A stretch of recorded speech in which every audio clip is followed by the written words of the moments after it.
brought to you by V-Guard. કાંડ કે હત્યાકાંડ તેને લઈને સવાલો અનેક થઈ રહ્યા છે। તપાસના આદેશ આપી દેવામાં આવ્યા છે। અનેક ગતિવિધિ ત્યાં ચાલી રહી છે। ત્યારે અપડેટ મળી રહ્યા છે તે પ્રમાણે રાજકોટની દુર્ઘટના અંગે વજુવાળાનું મોટું નિવેદન સામે આવ્યું છે। જી હા, આ કિસ્સામાં તટસ્થ તપાસ થવી જોઈએ તેવું વજુભાઈ વાળાએ જણાવ્યું છે। મોટું નિવેદન સામે આવ્યું છે અને રાજકોટની આ જે ઘટના બની છે 28 લોકોના જીવ ગયા છે ત્યારે તે વચ્ચે હવે તટસ્થ તપાસ થવી જોઈએ। મનપા કમિશનરે ચૂંટાયેલા પ્રતિનિધિઓની વાત સાંભળ્યા વગર કાર્યવાહી કરવી જોઈએ। હવે સીધી મનપા કમિશનરે ચૂંટાયેલા પ્રતિનિધિની વાત સાંભળ્યા વગર હવે કાર્યવાહી। ગેમ ઝોનમાં લાગેલી આગને કારણે 28 લોકોના મોત નીપજ્યા છે। મારી સાથે ભાજપના સિનિયર આગેવાન અને પૂર્વ રાજ્યપાલ વજુભાઈ વાળા છે। વજુભાઈ, શું કહેશો? ખૂબ જ દુઃખદ ભરી ઘટના રાજકોટ શહેર માટે આ કહી શકાય, આપનું શું કહેવું છે? ઘટના તો ઘણી દુઃખદ છે। જે લોકો મૃત્યુ પામ્યા છે એના પરિવારને કોઈ પણ રીતે આપણે વળતર આપી શકી એવી અક્ષમ્ય આ ભૂલ છે। ખરેખર તો આવા પ્રકારના બિઝનેસ કરનાર લોકોએ કાયદેસર રીતે મ્યુનિસિપાલિટીની પરવાનગી લીધા પછી જ કરવું જોઈએ અને જે મ્યુનિસિપાલિટીની પરવાનગી લીધા વગર આવા પ્રકારના ગેમ ઝોનો અથવા તો ફૂડ ઝોન પણ ઊભા કરે છે એ તમામ લોકોને કોર્પોરેશને સખત હાથે પગલાં લઈ તમામ બંધ કરાવવા જોઈએ અને ગેરકાયદેસર થતી પ્રવૃત્તિને પાયામાંથી જ અટકાવવી જોઈએ। જો પાયામાંથી તો અટકાવશે નહીં તો આજે રેસિડેન્શિયલ એરિયા પણ કોમર્શિયલ ઝોનની અંદર અને ઇન્ડસ્ટ્રીયલ ઝોનમાં ફેરવાતા સમય લાગશે નહીં। કોર્પોરેશને આમાં સખત હાથે કામ લેવું જોઈએ। વજુભાઈ, જે રીતે આ જે ઘટના બની રાજકોટ મહાનગરપાલિકા, કારણ કે ગેમ ઝોન છે તે 1.5 થી 2 વર્ષથી ત્યાં કાર્યરત હતું, એનાથી વધારે સમયથી હોઈ શકે। કોર્પોરેશનના અધિકારીઓ એકબીજા પર જવાબદારીની ફેંકાફેંકી કરી છે। ટીપી શાખા કહી રહ્યું છે કે આ બાંધકામ પાક્કું નહોતું એટલે અમારી જવાબદારી નથી। ફાયર વિભાગ કહી રહ્યું છે કે અમને એનઓસી માટેની અરજી નથી આવી એટલે એનઓસી નથી કરી। તો તમે તો સરકારમાં રહ્યા છો, આટલા વર્ષ વહીવટ ચલાવ્યો છે, શું કહેશો આને લઈને? અરે, બાંધકામ વિભાગ હોય કે શહેરી વિકાસ વિભાગ હોય એનો કોઈ સવાલ જ નથી। આ જવાબદારી મ્યુનિસિપાલિટીની છે અને કમિશનરે આની અંદર સખત હાથે પગલાં લેવા જોઈએ।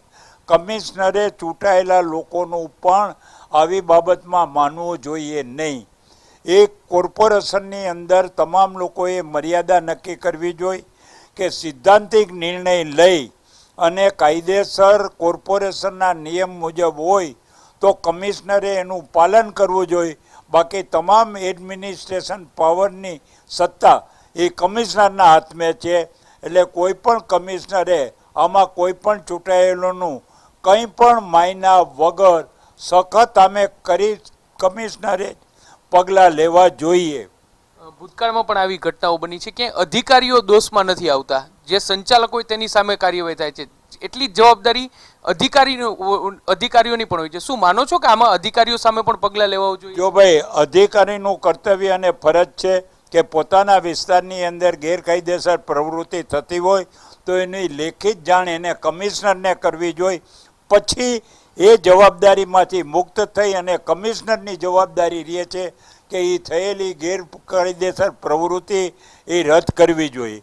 હું વિશેષ વખાણ નથી કરતો, પણ હું જ્યારે મેયર હતો અને જ્યારે જગદીશન અહીંના કમિશનર હતા ત્યારે ગેરકાયદેસર બાંધકામ હોય, શેરીની અંદર રવેશ બહાર કાઢ્યો હોય તો પણ કમિશનર એને અટકાવતા હતા। ઘણા કોર્પોરેટર જઈ અને એમના કહેતા હતા કે સાહેબ આવા તો રાજકોટમાં ઘણા છે, આને આ રહેવા દો, આ તોડોમાં।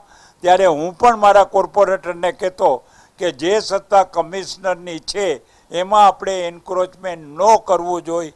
આપણે જો એન્ક્રોચમેન્ટ કરવું હોય તો આપણે ગુજરાત સરકારને કહો કે કાયદામાં સુધારો કરે અને આ અધિકારો ચૂંટાયેલા લોકોને આપે। પણ જ્યાં સુધી કાયદામાં એડમિનિસ્ટ્રેશન માટેની સત્તા કમિશનરની છે તો કમિશનરે કોઈનું પણ સાંભળ્યા વગર પોતાનું કર્તવ્ય અને ફરજ કડક હાથે એનું પાલન કરવું જોઈએ। તમે કીધું એમ રાજકોટ શહેરમાં અલગ અલગ ફૂડ ઝોન પણ ઘણા બધા આવા છે ને, એ કાચા બાંધકામો છે, એટલે ફરી એકવાર જો કોઈ આવી દુર્ઘટના બની તો કોર્પોરેશન એમ કહેશે કે આ કાચું બાંધકામ છે, તો એને લઈને હવે કાર્યવાહી થવી જોઈએ. જો ભાઈ કાચું બાંધકામ છે એટલે કોર્પોરેશન છટકી જાય એ વાત નથી. ઓપન પ્લોટ છે, એ ઓપન પ્લોટનો ઉપયોગ થાય છે તો એ જવાબદારી તો કોર્પોરેશનની જ છે. ઓપન પ્લોટની અંદર તમે સ્ટ્રક્ચર કરો તો તમારે કદાચ છે ને પ્લાન પાસ ન કરાવવા પડે, પણ પરવાનગી તો લેવી જ પડે ને. ધારો કે આ ઓપન પ્લોટની અંદર કર્યું, એની અંદર ફાયર સેફટી માટેના જે કંઈ પરવાનગી લેવી જોઈએ એવી પરવાનગી લીધી નથી, અને ફાયર ડિપાર્ટમેન્ટની પરવાનગી વગર આવા જાતનું જે કંઈ કાર્ય થાય છે એના કારણે અનેક લોકોના જીવ જોખમમાં આવ્યા, અનેક લોકોના ભોગ બન્યા. આવું ન બને એટલા માટે થઈને ઓપન પ્લોટ ઓપન રહે, કે ઓપન પ્લોટની અંદર કોઈ સ્ટ્રક્ચર કરે તો કન્સ્ટ્રક્શન વિભાગની પરવાનગી ન હોય, પણ ઓપન પ્લોટનો તમે ઉપયોગ કરો તો કોર્પોરેશનની પરવાનગી લેવી જોઈએ. અને ઓપન પ્લોટમાં જે પ્રવૃત્તિ હાલે તે પ્રવૃત્તિ માટે જોઈતા જે અસ્તિત્વમાં રહેલા નિયમોનું પાલન કરવું જ જોઈએ.